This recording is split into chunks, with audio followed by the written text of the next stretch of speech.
السلام عليكم كلنتو عن maanta waxaan ka hadli doonaa insha Allah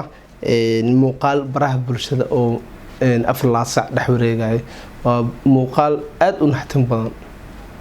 marka daawato waa la qeyroonay muuqaalkan saa ka fahmin waa gabar masirsan waa erada dheheyso waxa dhahe ninkeyga adama shukaasatay ninkeyga maxaa ku geeyay idina iska cawaad waxa dhahe bo hal mar ila daawad muuqaalkan waa muuqaal naxtin leh oo bil aadnimada ka baxsan waxa ka sii daran qofka duuwaay waa qof aan midna qalbi iyo naxariis midna aan lahayn uu duuwa idina way cawaade ilaahay dartiis ku haysaa ilaahay dartiis marka muuqaalada aad ku naxtin midaan ugu horeyso hal mar ila daawada waxay leedahay dhageyso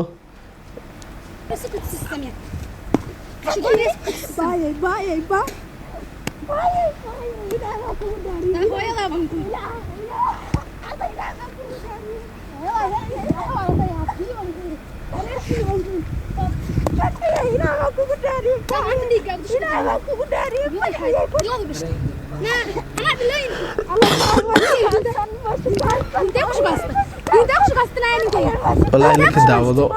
أدبو على الحمانة وايو درينك إسلام لماذا بلاد لماذا منكم مجرته قف وكل حاجة ولا الإسكي داف إلا درت سيقول داف وعد يحكوسي قراعي عدو مدل عدو أنا مرة واحد لا ذحي إله درتي يقول داف إله درتي سيقول عفي أنا نك هذا مشو كاسن أنا نك هذا مشو كاسن يكون عليه إذن وأفلق قاعدين يدو سي قراعيسو أو بلاد المدى يكبح سلطهاي معها مد كان ومد أرحن درائه مع إسلامي مع صومال منكم وجرتو بلاد المدى كم وجرتو قال كادو جهة وتعقفك أو قال لي هاي حتى سائل الله ما هبون من إسكال خوف إسلامي وكبر يسوع كل يسوع إلهي درتي كل يسوع أتيجو كين يسوع والله ليال المقال كان هل كان أيون وجهي والسلام عليكم ورحمة الله وبركاته.